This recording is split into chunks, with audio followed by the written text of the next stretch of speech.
Faith has a new frequency. The Spirit of Huntsville. KHSPLP, Huntsville, Texas. Spirit 94.3. Hi, hey Kanan. No, listening to Spirit Radio.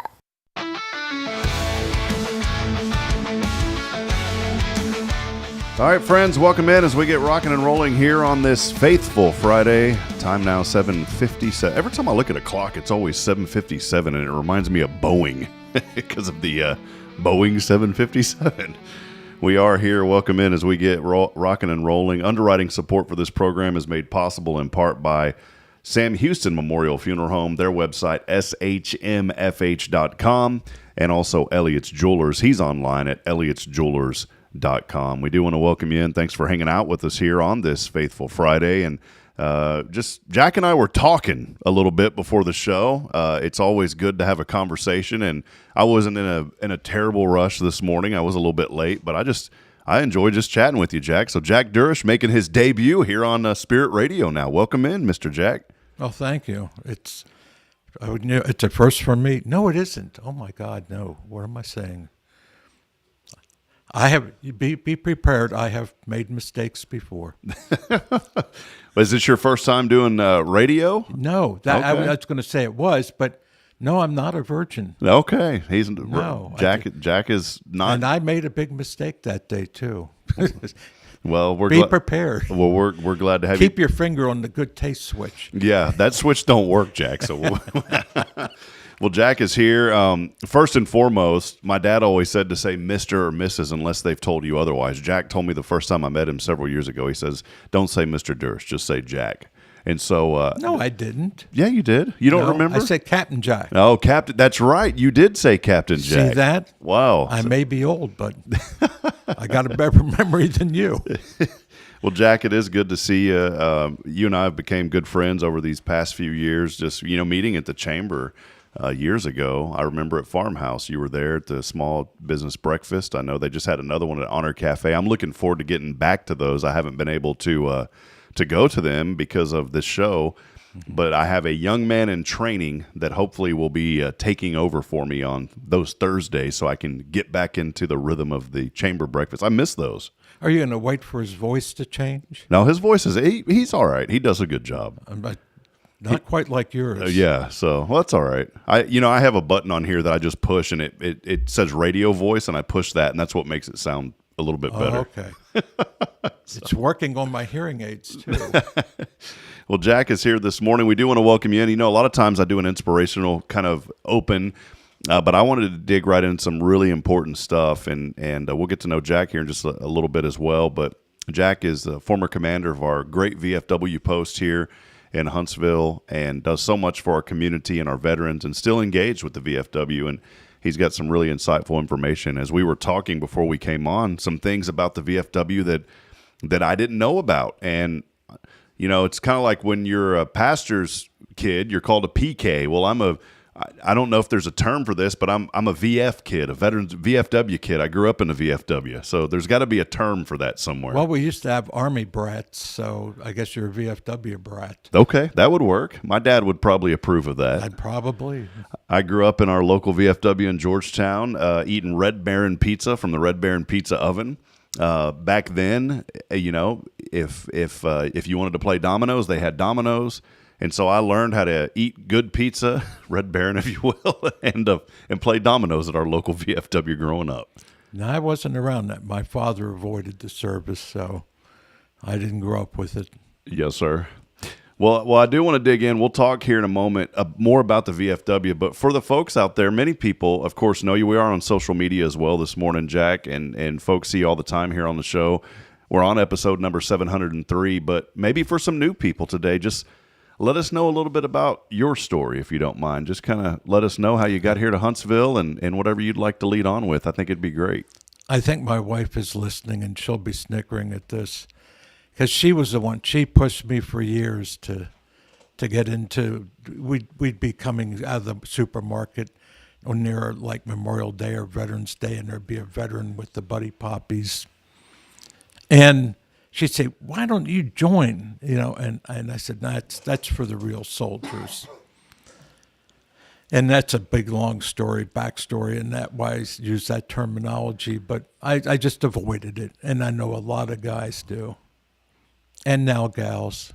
You know, we have men and women veterans who qualify, who have, for the VFW, have to have served in the combat zone during a period of active conflict, and I did not want to join until we started hearing the news of all the problems with the VA and other government programs that weren't being administered too well.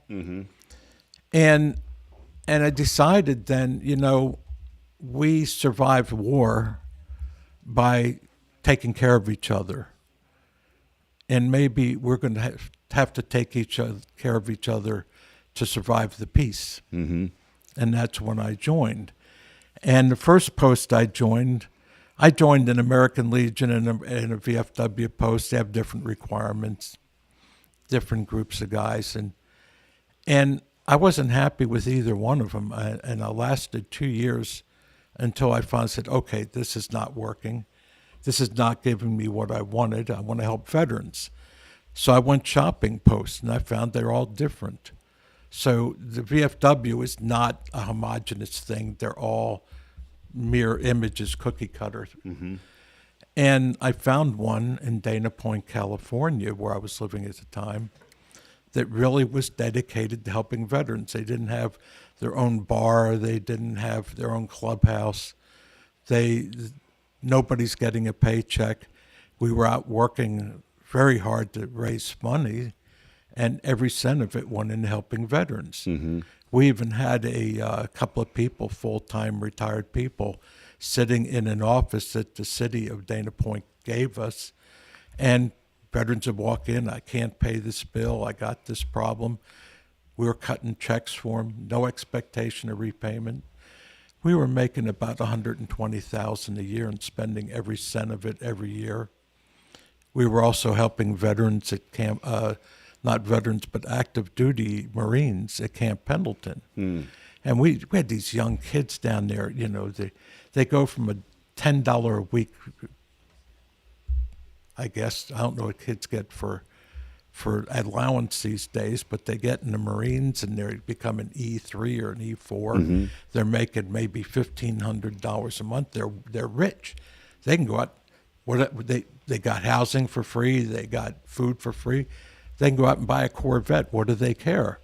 Then they get married because they're good-looking kids, fit, and, you know, stand-up kids. And then they get deployed, and now you got these young women with a baby in the arms or a toddler hanging on their leg, and they're having to live on the California civilian economy because there's not enough room for them on the post housing.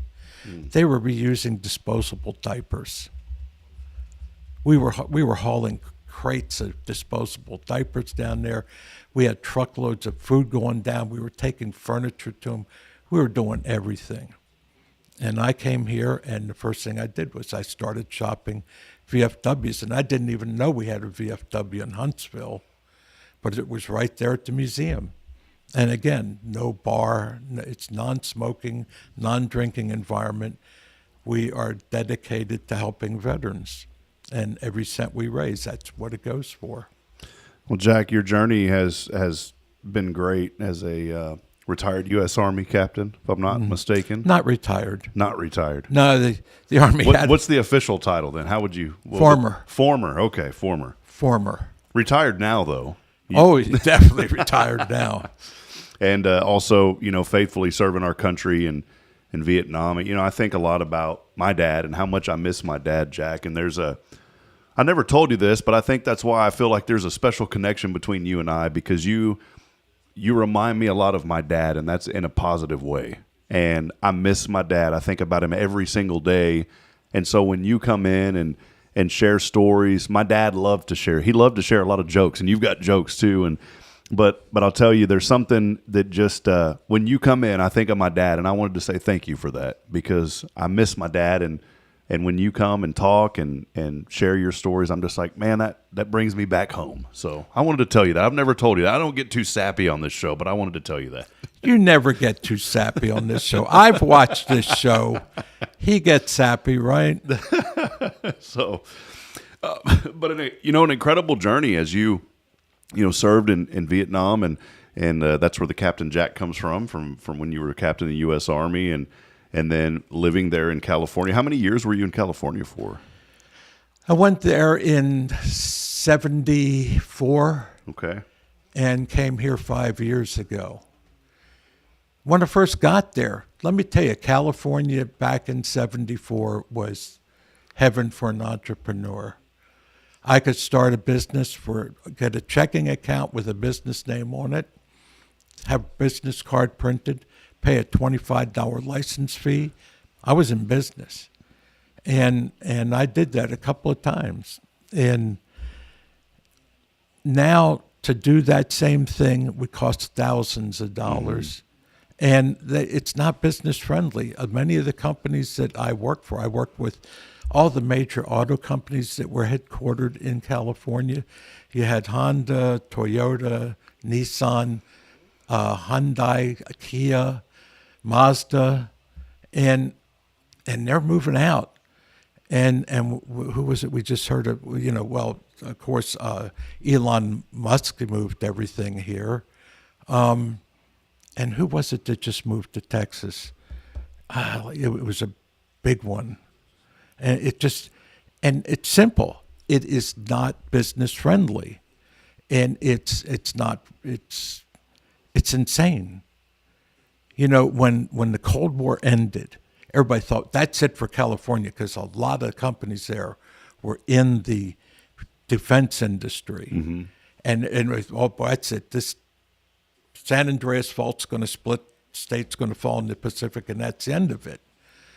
And it did. There were a lot of places had to make major changes. A lot of people laid off.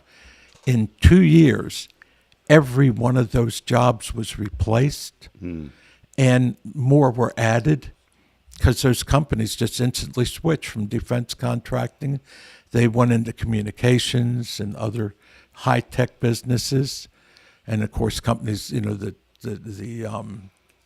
Silicon Valley, Apple grew to enormous sizes, and so many other startups there, and it was doing really well. But then, when the politics went insane, the whole place went insane, and it's just one homeless encampment. Yeah, all the beachfront is now a homeless encampment. When they got them in Malibu, we kind of snickered at that, because all these movie stars and producers living in Malibu, we're for the homeless people. Well, now you get to live with them. I'm out of here. You know, that's tough. And it is.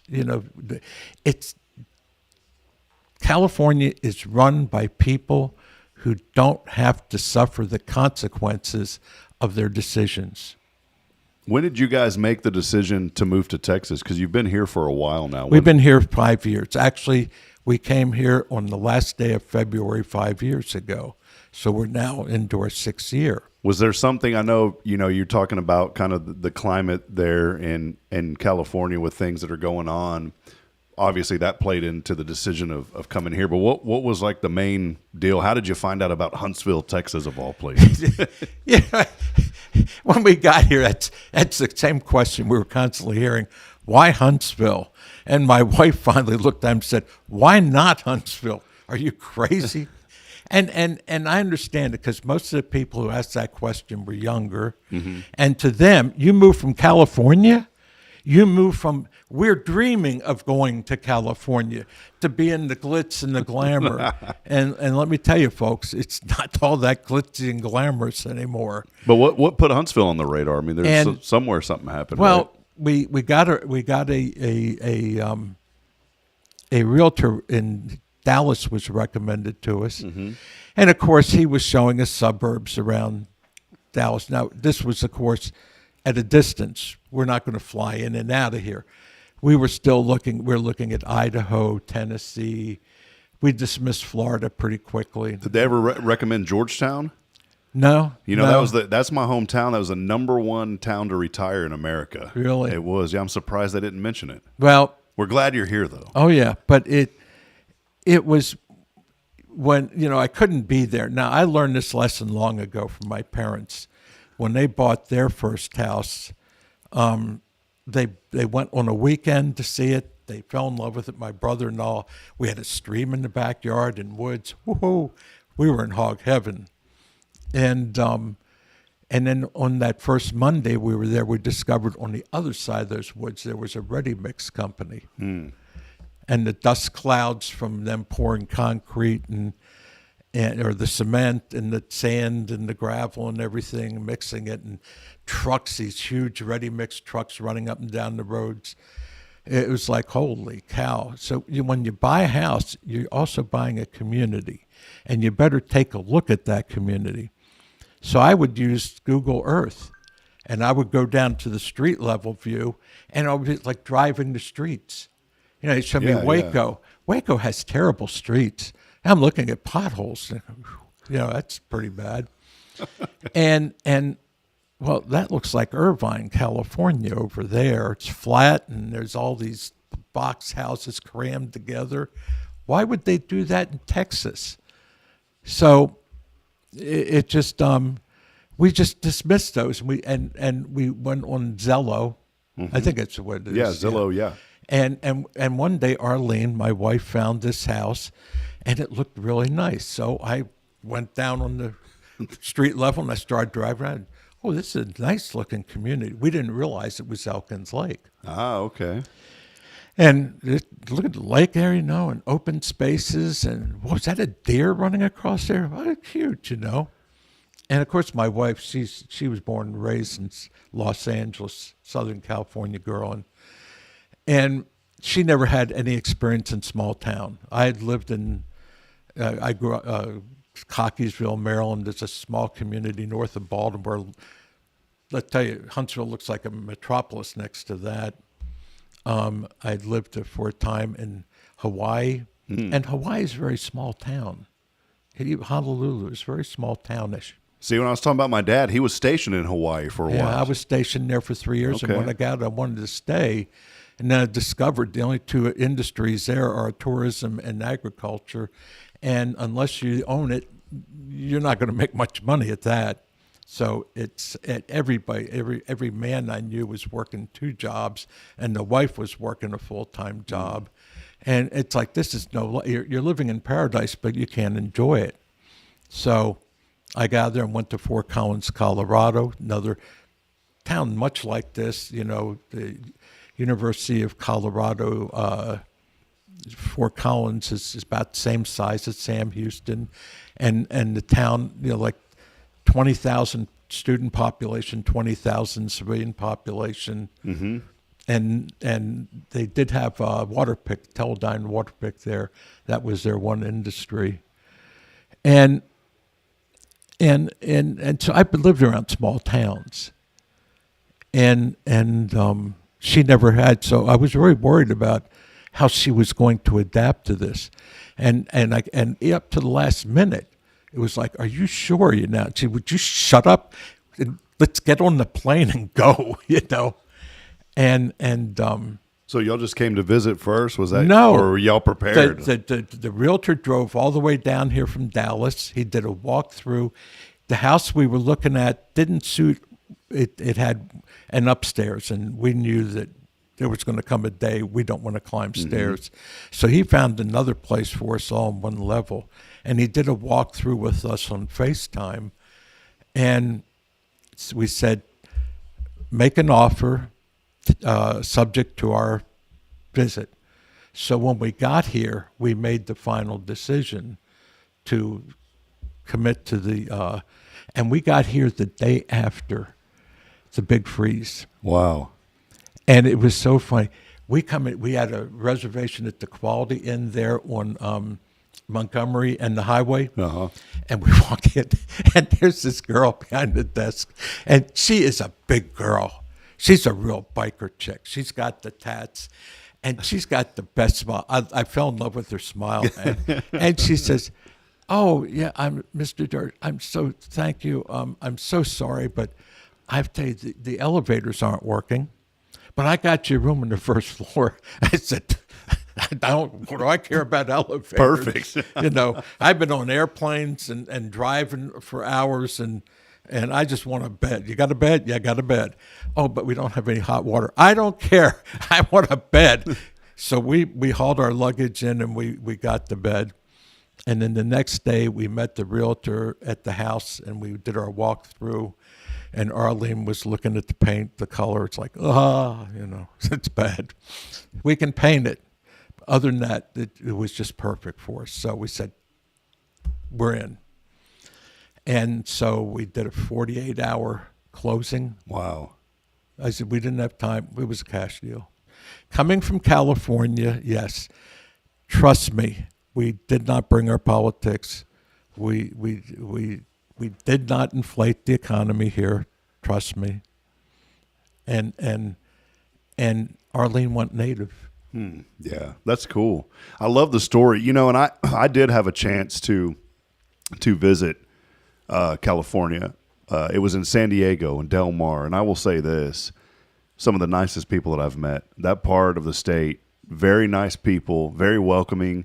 And for me, never going, I went to a broadcasters conference there. We're a sports talent agency that I used to be, I'm still a member of. But they had a conference there, and there was about 18 of us or so that went from all over the nation. We met there in Del Mar. And some of the, when you talk about the metro areas, obviously there's a lot that goes on. But then you get out into some of these smaller areas, and my whole perception of what I thought it was changed, because I was like, I went to the grocery store, people said hi to me. And I said, well, I didn't think they did that here. And I mentioned that to a guy. He goes, oh, well, you're in the nice part of our state. That's what he told me. But it was neat, And I think here's something that I want to say, that I think if you have the mindset and the attitude of just being courteous to people, maybe that's a message for today, is just be courteous to people and nice. And I think sometimes that'll reciprocate back, One of my favorite moments with Arlene, bringing Arlene here was like taking a kid to Disneyland for the first time. So she was excited about it. I got pictures of her feeding the deer. Mm-hmm. She's holding the corn, and she's there she's like a child, like, oh, look at me, And one day she turned to me, we were driving through Elkins Lake, and waved to a guy who was walking, and he waved back. She said, do you know him? No. Well, why'd you wave? It's what you do. Yeah. Oh. and it was, I guess we were here 6 months, and she turned to me and said, I've never been yes ma'am so much in my life. She's been adapting. I could never listen to country music in the car in California. Here, that's all I can have on. She has her favorite stars of the whole thing. And she's not a traditional. She's not in the bluegrass or the real traditional stuff. And I know a lot of people complain about that. And I like all music. Oh, yeah. All, as long as it's good. I've even heard rap that's good, surprisingly. That'll be next episode. We'll have Captain Jack, the rap version of Captain Jack. But that's neat. You think about that journey, and I wanted to tie into this. Well, I'd like for you to lead in. You've already mentioned, being active with the VF there, and I say VF because that's what my dad always said, the VFW. But lead us into the journey about, you moved here. How did you get connected? Was the VFW one of those first things that you were maybe thinking about after you got here? And then after you do that, we'll take a break because we want to talk about a program that's going on at the VFW. But lead us into the story about, you got here, what was on your mind? How did you connect to the VFW? Was that right away? Did it take some time? Maybe highlight that a little bit. No, that was one of the things that I wanted to continue doing. I was very active in the VFW in California. When I finally found a post that was active. And that's where I was going to shop. At least this time I understood I got to shop. So I first went to the Conroe VFW. And I didn't know there was even one here in Huntsville. Were you a commander at the one in California? No. Okay. I ran different... I've been a problem. One day, my youngest son asked me, "What do you do for a living?" And I kind of chuckled about it. I said, I do for my friends that which they are incapable or unwilling to do for themselves. That's on your business card. And no, on my business card, I was a consultant. Okay. Well, see, it's a consultant. And if one of my friends, and this is important, when I first started in business, I would take any client, and I had some real unfun people. Yeah, Thank you for that help. My wife has even picked up some of my Army vocabulary. It's hard to live with. Any rate, my friends would say to me, "Jack, can you?" "Yes." "You don't know what I need." "I don't care. You're my friend. What do you? Tell me what you need." "Have you done this before?" "No." "But how can you?" "I'll learn." You just find a way. Yeah. I taught myself how to program computers when that became an issue. And that's what I did in the Army. This is why I was so reluctant. I went to the Army after I graduated from law school. And they said, oh, the Navy recruiter, he was like, I just won the gold star for recruiting here.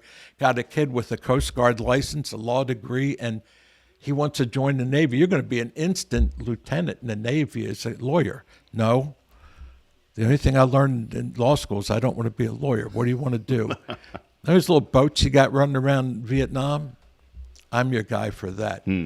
Are you out of your mind? You're going to die. Seems fine to me. So the Navy, they messed around. It took them months to process me.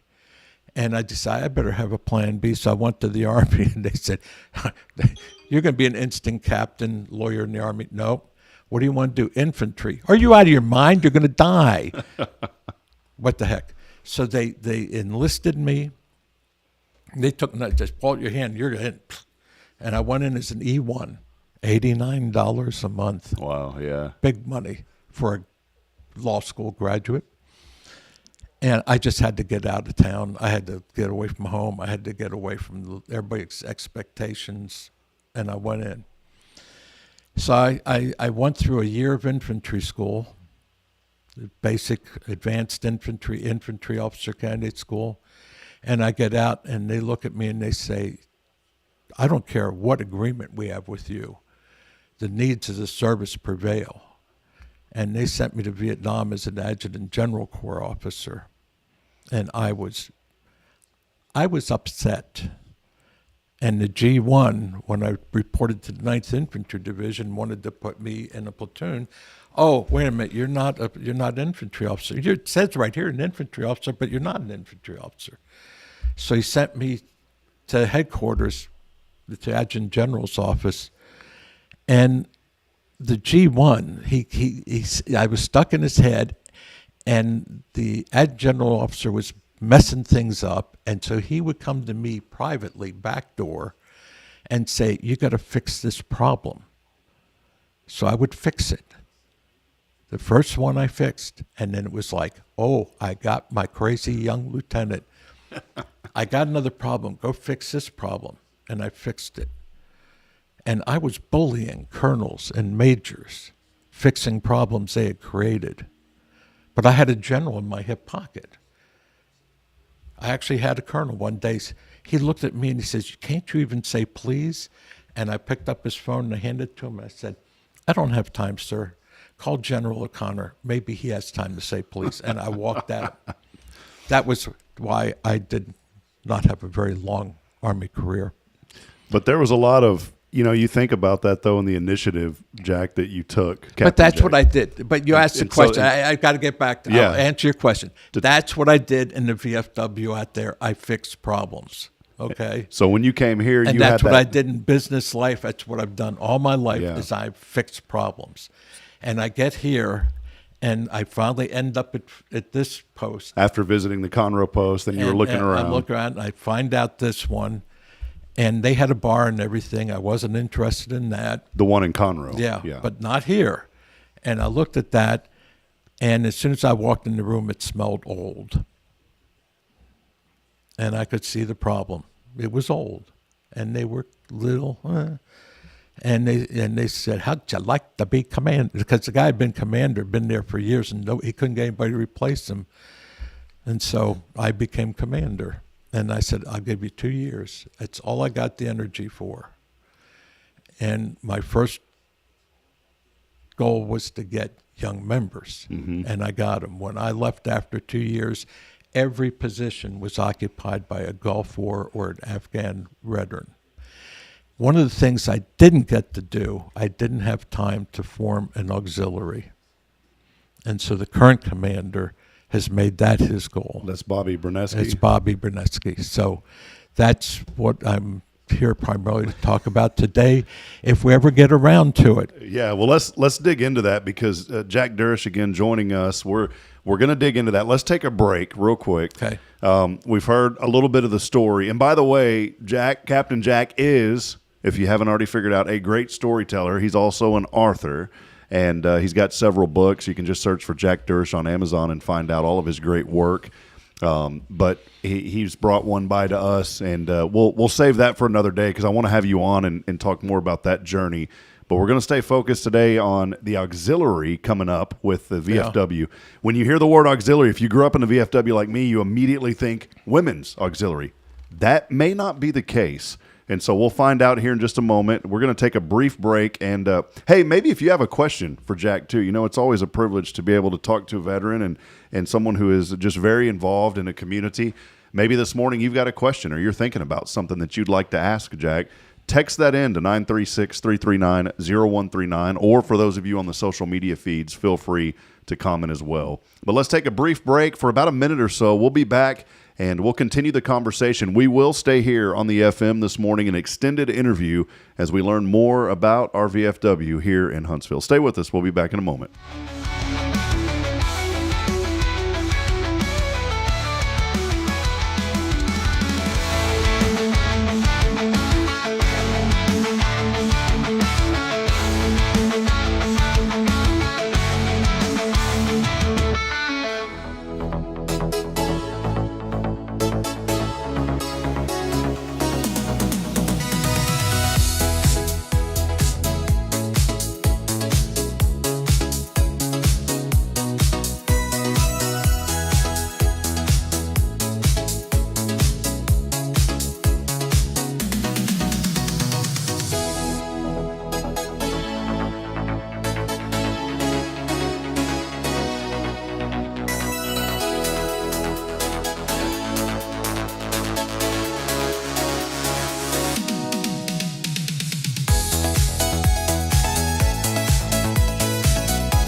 Faith has a new frequency. The Spirit of Huntsville. KHSPLP, Huntsville, Texas. Spirit 94.3.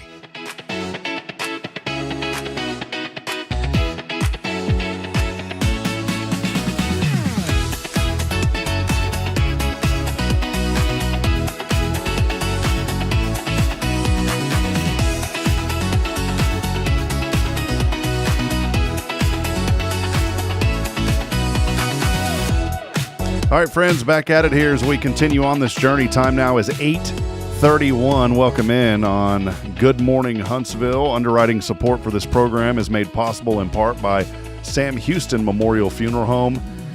They are online at SHMFH.com since 2002.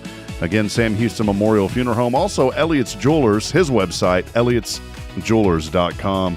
Hey, if you're waking up this morning, you're probably already awake. If you're about to go outside, you're going to notice it's a little chilly. When I walked out the door, it was 42 degrees. It's now 47, but we're going to warm up quickly. Sunny and a beautiful day on the horizon, 74 degrees. Also this weekend looking good as well. How about tomorrow, 78 and sunny. Rain back in the forecast, though, Sunday night. We've got a 40% chance as another little cold front moves in. And Monday night, we could be teetering on a frost as it will be down to 36 degrees and a high. Monday of only 54 degrees. Monday night, 36. And then Tuesday, it's only going to be 63, but things clearing up. So we do have a beautiful weekend on the way, despite a little rain that we need on Sunday. Well, we are continuing on an extended segment this morning with our good friend Captain Jack joining us today, giving you a little bit of his life. He is a former U.S. Army captain, served in Vietnam, and an author. He has several books. You can search on Amazon, just Jack Durish, and find out more about that. But this is a man who is, all about trying to find ways to get things done, and he does that, and he's done it here in our community. After moving here 5 or so years ago, got involved with our local VFW post, and going to enlighten us on some things that I didn't know about. As you said earlier, I like the phrase you said, a VFW brat, because I grew up in the VFW. My dad was a post commander. But talk about specifically the auxiliary, because, again, every time I hear the word auxiliary in the VFW, I think of women's auxiliary. That may not be the case. I told you I learned to shop VFW posts, American Legion posts, whatever, when I was living in California. And one of the posts I visited was Laguna Beach VFW post. And there were only 5 men left. And that was the total in that post. Membership of that post. Wow. 5 very old men. And they had an auxiliary of about 20. And most of those were widows of former members that had passed away. And ultimately, the post finally shut down about a year before I left there. I heard, or maybe after I got here, I got word that they had shut down. So the auxiliary, we don't have an auxiliary here. And it's something that I had wanted to do when I was commander, but I had too many other problems to fix. And so the new commander, Bobby Bernesk, he's taken that on as one of his goals. And I have been providing the promotional support. I'm the webmaster for the Post website, and I also do PR. I do the social media and that kind of thing.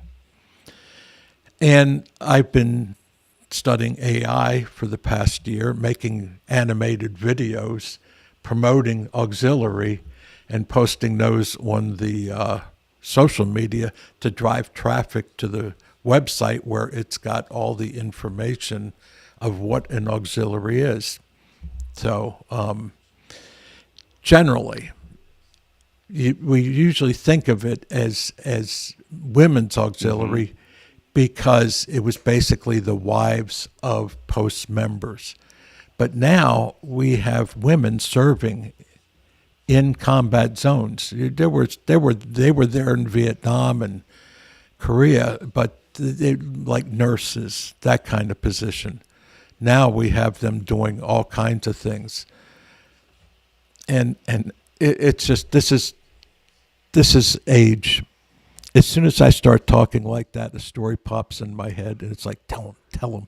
No, it's not on the subject. Shut up.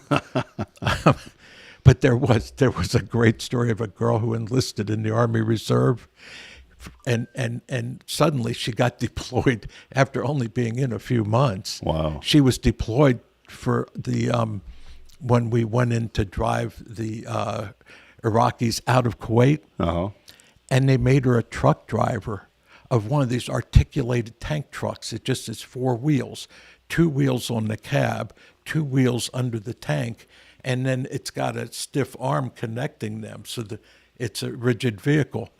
And she didn't know how to drive a truck of any kind, let alone something as complicated as this. And he said, don't worry, you'll have an assistant with you. Well, he know anything? No.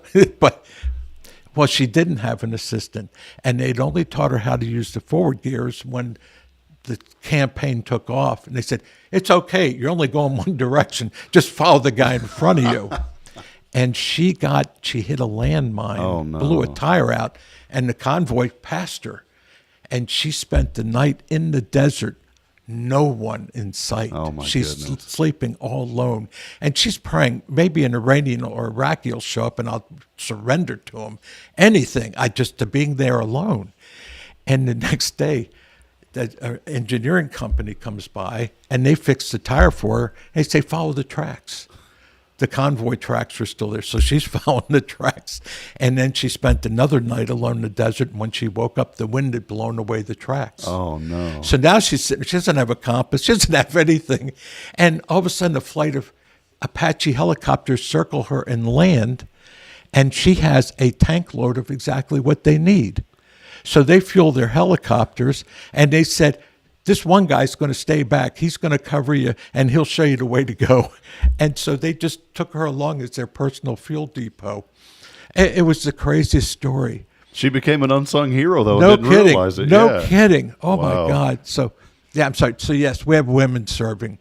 So a spouse, now we talk in terms of the auxiliary, can be a spouse of a qualified veteran. A qualified veteran is a veteran who served honorably or who is currently serving honorably in the armed forces and has deployed to a combat zone. They have, whenever you deploy into combat, you earn a ribbon that says you served in this campaign. I have the Vietnam campaign medal, and I have 3 little bronze stars and what they're battle stars. So I was there for 4 campaigns.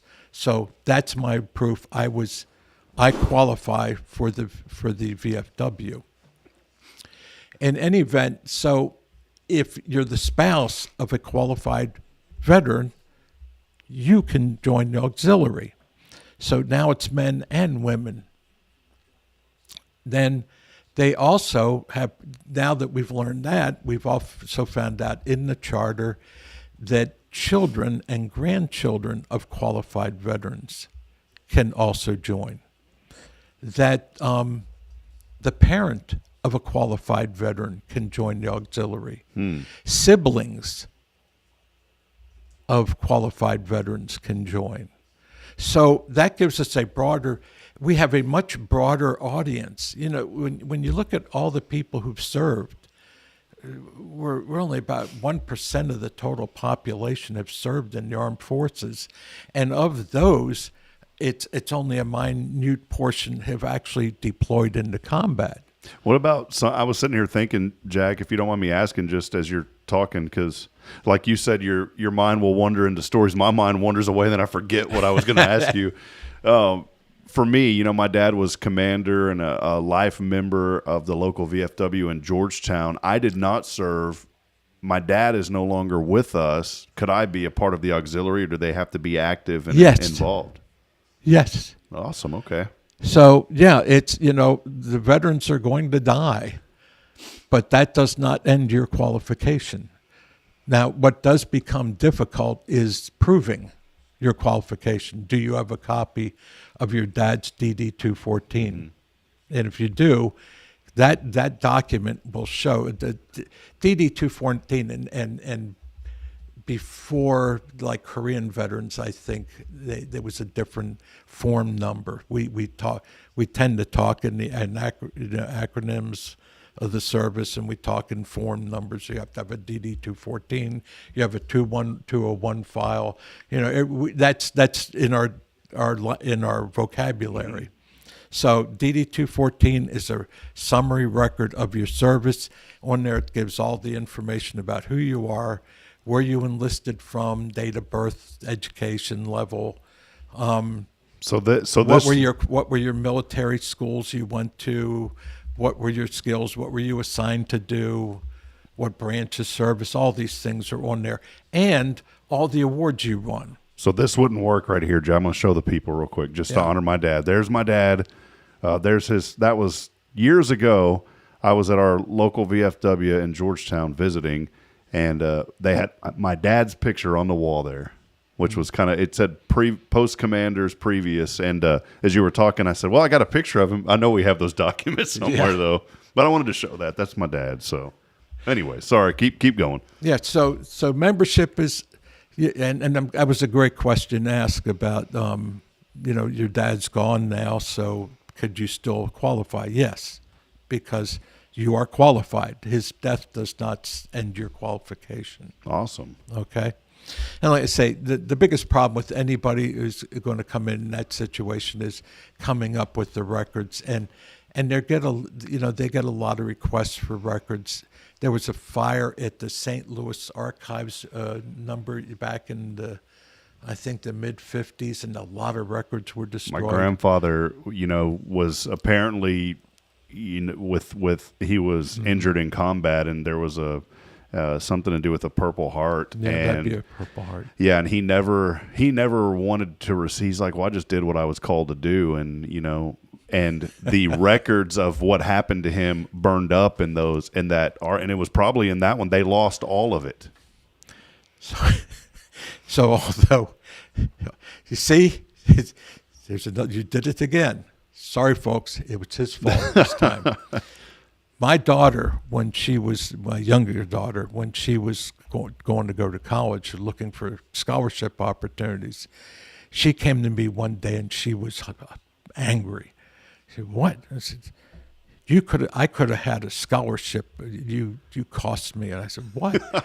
and well, the incident was one time I was given a platoon as a base camp security platoon to shut me up about getting a platoon. And I was out with the whole company one time. We had some people come in and over the berm and steal some ammunition and go trotting off to the rubber plantation with it, and we went after them.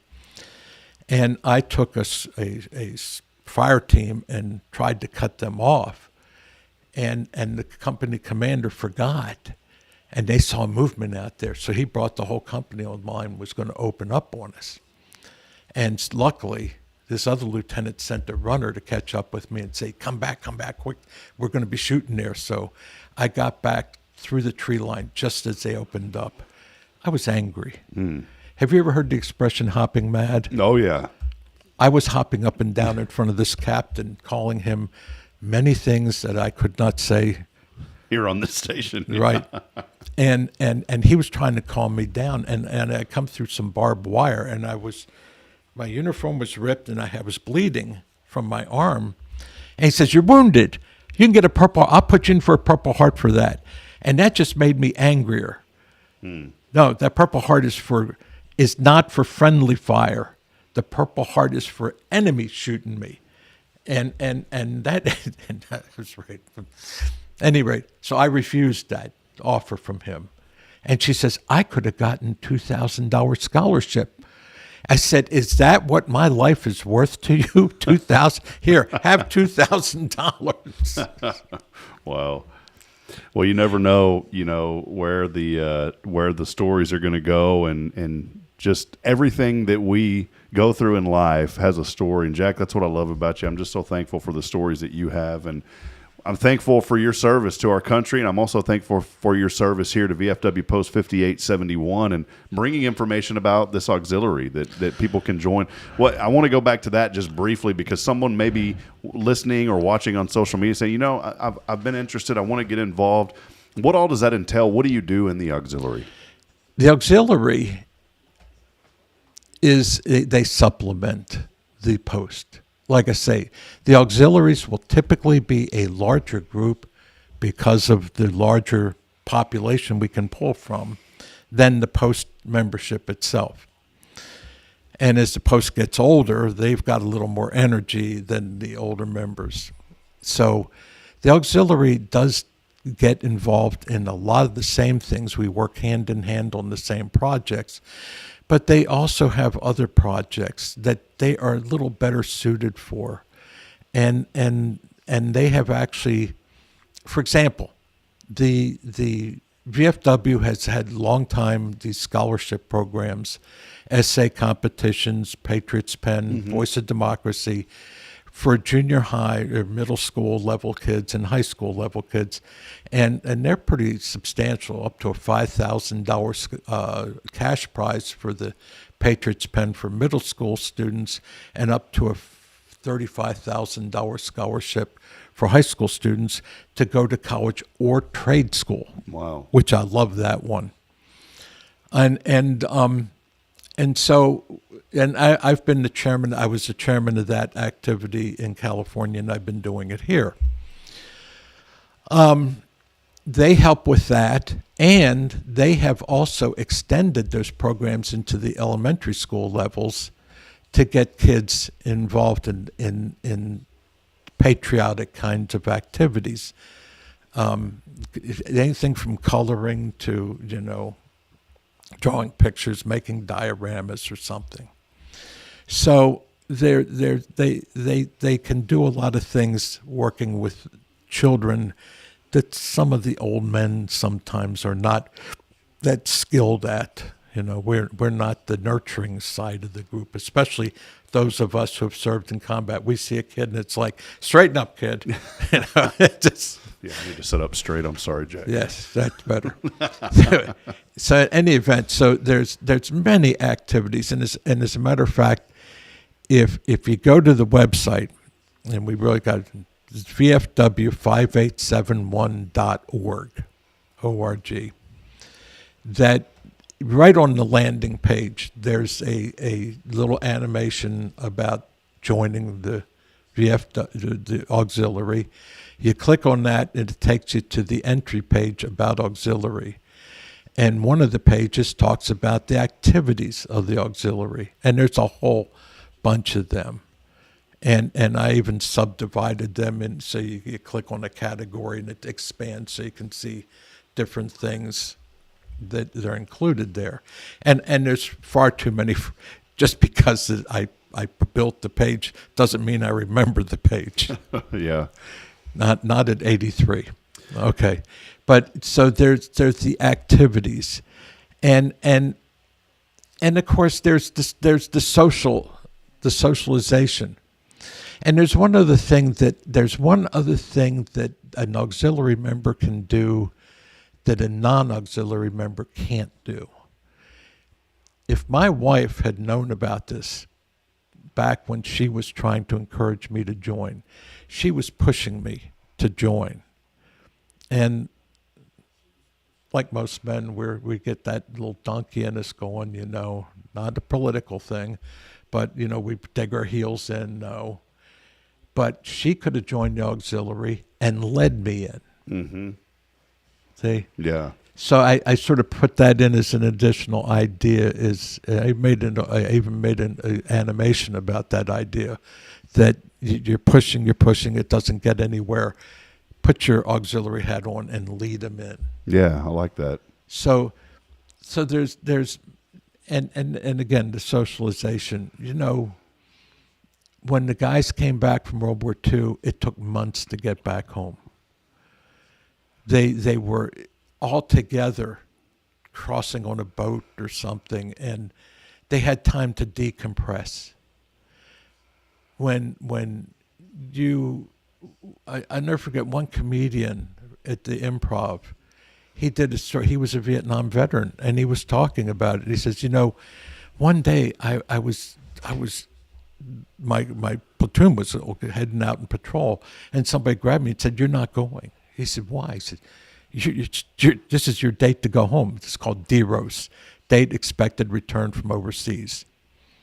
And he says, it's a DROS date. And he totally lost track of it. Mm. And so he says, they took my weapon and all my gear and threw me on a helicopter, took me to Tonsanut, threw me on a jetliner, and pew. He said, 48 hours later, I'm standing in the concourse of the airport in Atlanta, Georgia. And he said, I was walking from the gate to the luggage area to get my duffel. And it suddenly dawned on me, I didn't know, I was totally disoriented. I stopped. And I'm standing there, and you can smell the jungle on me. I still smell like Vietnam. Wow. And I didn't know where I was. And all of a sudden, this guy's in my face screaming at me, "Murderer!" Oh, man. So I murdered him. And he was so droll in his presentation. It was so unexpected. I about fell off the sofa into the floor, laughing at that. But we did not have that chance to decompress. Yeah. And we did not come back home with our buddies. And it left a lot of problems. It left a lot of problems. And I didn't realize it till many years later that even I had. Mine was a survivor's guilt. I trained to be an infantry officer. One of my first problems to solve was fixing up the casualty reporting for the division. It was a total mess. So I ran into a guy I'd gone through OCS with, Officer Candidate School with, and he was heading down. He's infantry lieutenant heading down to see his take over a platoon in our 2nd Brigade. And I said, well, I get all over the countryside. I'm everywhere. If maybe I'll run into you, we can have beer together. 2 weeks later, I was writing a letter home to his bride. He had been killed in action. Yeah. And boy, did it hit me then. That's when I walked to G1. I said, okay, enough of this. I want my platoon. I want my platoon now. And that's when they gave me a base camp defense platoon. Yeah. But we need that socialization that we missed. So being a member of the VFW and our spouses, they need to decompress from putting up with us. We are not easy people to be married to or to be the parent of or to be the brother of or the child of. We come back totally different people. Yeah. We've had a great pause in our life. I just read this recently. Somebody used this term. It was a pause in our life. Our contemporaries, our peers went off and started their careers, their families, finished education, whatever. And I was gone for 5 years and 5.5. And I came back with the same problem I had when I left law school. I still didn't know what I wanted to be when I grew up. And I still don't. But and you can see from my life that I never did figure that one out. But I had a very bad, I could not go near the Vietnam Memorial Wall. And so our spouses need that opportunity to socialize with other spouses, the children to socialize with other children who are living with a veteran who was in the combat zone. So, yeah, the auxiliary can provide them with the same kind of healing that we need. Yeah. Well, Jack, I appreciate you bringing all of this to our attention. We'll wrap up here in just a few minutes. Again, Jack Durish, Captain Jack, joining us today. Some very important information, great life stories, and just great leadership with our VFW, and seeing the fruit of those 2 years that you gave it your all, not only giving it your all when you served our country, but continuing to give it your all serving our community, and we're seeing the fruit of that now. We want to encourage you, go to the website online. More information can be found at vfw5871.org. That's vfw5871.org. Jack, I'm looking at the studio clock here. We got about another minute. Just maybe any final thoughts before we wrap up. And I'm going to end the show with you today as well. This is one of those special episodes to where I didn't want to break and say, hey, we'll see you later. We'll catch up soon. I wanted you to share the story because I think a lot of people need to hear the story. And I want it to be encouragement to everyone out there that if you know a veteran, You don't know how much I wish that I could sit down at this table and just talk to my dad right now. And having you here, sharing that story, reminded me of that as well. And I want to encourage people that if you know a veteran or you have a veteran in your family, sit down and talk and let them share the stories, because the stories are meaningful, and it's something that if you don't, like me, and I don't ever look back and beat myself up, but I regret not sitting down with my dad and just talking a lot like this. So any final comments, Jack, before we close it out today, my friend? Okay, on another subject, one of the competitions that the VFW sponsors is Teacher of the Year. And again, that's been my purview, one of my jobs. And we've gone 2 years without coming up with even one nominee for Teacher of the Year. Now, there's a local award. It's not the small cash prize, a certificate. But for the teacher who advances through district, through state, to national, the national prize winner gets a free trip to Washington, gets their prize, gets a tour, meet people. And the school also gets an equal cash prize. And I'm sorry, I think it's $5,000. Is this open to any teacher in Walker County or just with Huntsville ISD? Or? This would be, well, we cover Walker County. And because the post in Madison County had to close during the pandemic, we have extended our area to cover them or help them start a post of their own up there again. But it's kind of hard to do that. Sure, yeah. So until they do, we've been covering veteran needs up there as well. So the ask this morning is maybe for somebody out there to think of that teacher that's made Think of such that. a Come on, positive. people. I know there's good teachers around here. I mean, when I was at Dana Point, one of our nominees won the national prize, and he was a music teacher. And you said it's been a couple of years since the VFW has nominated here, right? We had one before, but now we've gone through a dry spell 2 years. I'm not even getting a nominee. So well, we'll get the word out for that. Get the word sure. out for that. Yeah. I know there's some good teachers around here. Well, good word, Jack.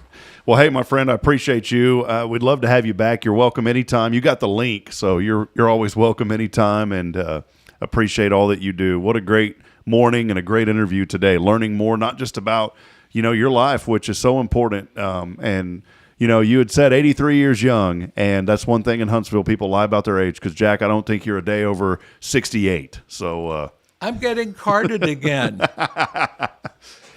Well, friends, that'll wrap it up. Jack, thank you. Great interview this morning, my friend. Thank you so much. Appreciate you. I said you're a great interviewer. Awesome.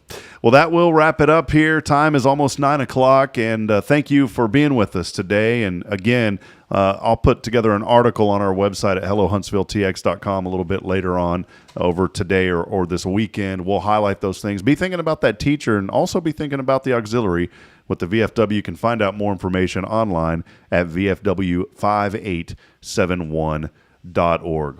With that, we will wrap it up. Again, thank you to our underwriters, Elliott's Jewelers, online at elliottjewelers.com, and also Sam Houston Memorial Funeral Home, their website, SHMFH.com. I'll be back on the air at 11:30 to 1 as we have our show Lunch Break, so make sure to keep it tuned in to 94.3 FM. We also play music in between those segments.